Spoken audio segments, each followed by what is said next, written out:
Well, good day. We are doing our Bible reading from the book of Acts, the 25th chapter. Now, when Festus was come into the province, after 3 days he ascended from Caesarea to Jerusalem. Then the high priest and the chief of the Jews informed him against Paul and besought him, and desired favor against him, that he would send for him to Jerusalem, laying wait in the way to kill him. But Festus answered that Paul should be kept at Caesarea, and that he himself would depart shortly thither. Let them therefore, said he, which among you are able, go down with me, and accuse this man, if there be any wickedness in him. And when he had tarried among them more than 10 days, he went down into Caesarea, and the next day, sitting on the judgment seat, commanded Paul to be brought. And when he was come, the Jews which came down from Jerusalem stood round about, and laid many and grievous complaints against Paul, which they could not prove. While he answered for himself, neither against the law of the Jews, neither against the temple, nor yet against Caesar have I offended anything at all. But Festus, willing to do the Jews a pleasure, answered Paul and said, Wilt thou go up to Jerusalem, and there be judged of these things before me? Then said Paul, I stand at Caesar's judgment seat, where I ought to be judged. To the Jews have I done no wrong, as thou very well knowest.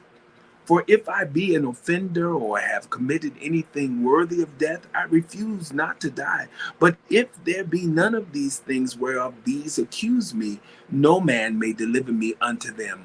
I appeal unto Caesar.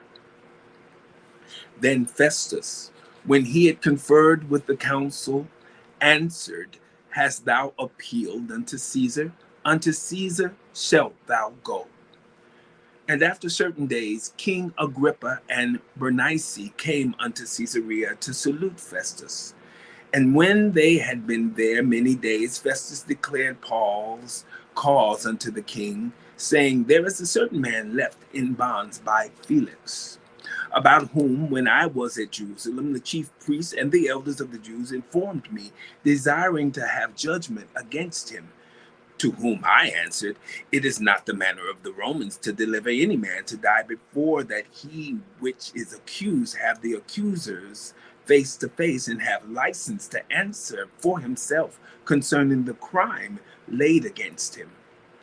Therefore, when they were come hither, without any delay on the morrow, I sat on the judgment seat, and commanded the man to be brought forth, against whom, when the accusers stood up, they brought none accusation of such things as I supposed, but had certain questions against him of their own superstition, and of one Jesus, which was dead, whom Paul affirmed to be alive.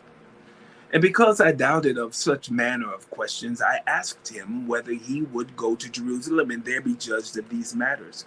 But when Paul had appealed to be reserved unto the hearing of Augustus, I commanded him to be kept till I might send him to Caesar.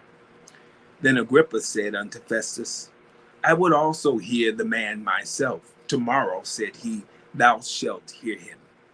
And on the morrow, when Agrippa was come, and Bernice with great pomp, and was entered into the place of hearing with the chief captains and principal men of the city, at Festus' commandment, Paul was brought forth.